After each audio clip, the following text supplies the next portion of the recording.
Welcome to mix media. நம்ம யூஸ்வலாக எப்போவுமே செய்கிற மாதிரி இன்றைக்கும் சிம்பிள் அண்ட் குயிக்காக செய்கிற மாதிரியான ஒன் பாட் ரெசிபி தான் பார்க்க போகிறோம். இந்த ரெசிபி இட்லி தோசைக்கு சூப்பரான காம்பினேஷனாக இருக்கும். நம்ம யூஸ்வலாக கத்திரிக்காயை யூஸ் பண்ணி சாம்பார் வச்சுருப்போம், இல்லை பொரியல் பண்ணியிருப்போம். நான் இன்றைக்கி இட்லி தோசைக்கு ஆகிற மாதிரியான ஒரு சைட் டிஷ் பண்ணியிருக்கேன். வாங்க வீடியோக்குள்ளே போகலாம். இந்த கத்திரிக்காய் சப்ஜி செய்கிறதுக்காக 1/4 கிலோ கத்திரிக்காய் எடுத்திருக்கேன். 1/4 கிலோ கத்திரிக்காய்க்கு ஒரே ஒரு உருளைக்கிழங்கு நம்ம எடுத்துக்க போகிறோம். அதுக்கடுத்ததாக 2 டொமேட்டோஸ் கட் பண்ணி எடுத்துக்கலாம். எல்லாத்தையுமே நம்ம க்யூபாக கட் பண்ணி வச்சுட்டு இந்த கத்திரிக்காயும் உருளைக்கிழங்கையும் மட்டும் நம்ம வாட்டரில் போட்டு எடுத்துக்கலாம். அடுத்ததாக இது எல்லாமே நம்ம குக்கரில் போட போகிறோம். இதே மாதிரி வெஜ் அண்ட் நான்வெஜ்ஜில் ஒன் பாட் ரெசிபிஸ் நிறையவே நம்ம சேனலில் போஸ்ட் பண்ணியிருக்கோம். எல்லாத்தையுமே போய் செக் பண்ணி பாருங்கள்.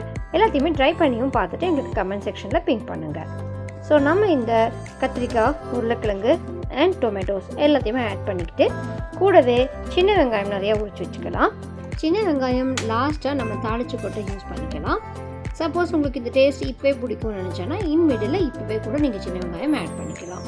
அடுத்ததாக நம்ம இந்த குழம்புக்கு தேவையான கருவேப்பிலை ஆட் பண்ணிக்கிட்டு கூடவே ஸ்பைஸ்க்கு தேவையான green chillies and red chillies ரெண்டுமே நம்ம ஆட் பண்ணிக்கலாம். உங்களுக்கு இல்லை எனக்கு க்ரீன் சில்லிஸ் போதும்னு நினச்சிங்க அப்படின்னா க்ரீன் சில்லிஸ் மட்டும் ஆட் பண்ணிக்கலாம். சில்லி பவுடர் ஆட் பண்ணாலும் நல்லாயிருக்கும். நான் இன்றைக்கி red chilli and chilli powder add பண்ணியிருக்கேன். அடுத்ததாக சால்ட் ஆட் பண்ணியிருக்கேன். கொஞ்சமாக மஞ்சள் தூள் ஆட் பண்ணிக்க போகிறோம். இந்த கிரேவி கொஞ்சம் புளிப்பாக இருந்தால் நல்லாயிருக்கும். அதுக்காக கொஞ்சமாக நம்ம புளி ஆட் பண்ணிக்கலாம். ஸோ இது எல்லாமே ஆட் பண்ணியாச்சு. அடுத்ததாக நம்ம இந்த கிரேவிக்கு தேவையான அளவு தண்ணி ஆட் பண்ணிக்க போகிறோம். தண்ணி அளவாக ஆட் பண்ணிக்கலாம், ரொம்ப ஆட் பண்ண தேவையில்லை. தண்ணி ஆட் பண்ணி நல்லா மிக்ஸ் பண்ணி விட்டுட்டு குக்கரை மூடிட்டு நம்ம ஸ்டவ்வில் 3 விசில்ஸ் வச்சு எடுத்துக்கலாம். இந்த சப்ஜி இட்லி தோசைக்கு சூப்பரான காம்பினேஷனாக இருக்கும். இதுக்காக நீங்கள் வேறு எதையும் அரைச்சி விடுறதோ அது மாதிரி எதுவுமே செய்ய தேவையில்லை. சடனாக நம்ம எங்கே வெளில போயிட்டு வந்தாலும் டக்குன்னு எல்லாத்தையும் கட் பண்ணி குக்கரில் போட்டுட்டோம்னா முடிஞ்சது, நம்மளுடைய சப்ஜி சூப்பராக ரெடி ஆகிடும். ஸோ பாருங்கள், நம்ம குக்கரில் வச்சு எடுத்தாச்சு.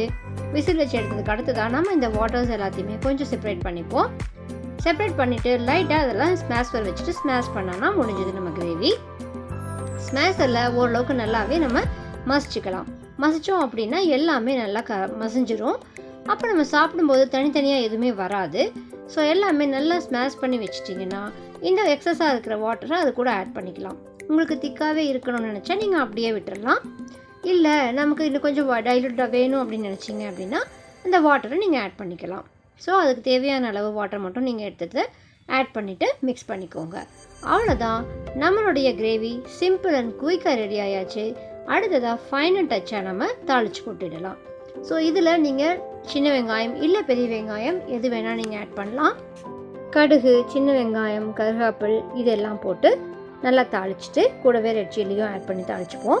தாளிச்சிட்டு இது கூட மிக்ஸ் பண்ணிட்டோம் அப்படின்னா நம்மளுடைய இந்த பிரிஞ்சால் சப்ஜி சூப்பராக ரெடி ஆயாச்சு. இது எல்லாருமே இட்லி தோசைக்கு வச்சு சாப்பிடுங்க. இது சப்ஜி கூட நம்ம பீர்க்கங்காய் ஆட் பண்ணாலும் நல்லாயிருக்கும்.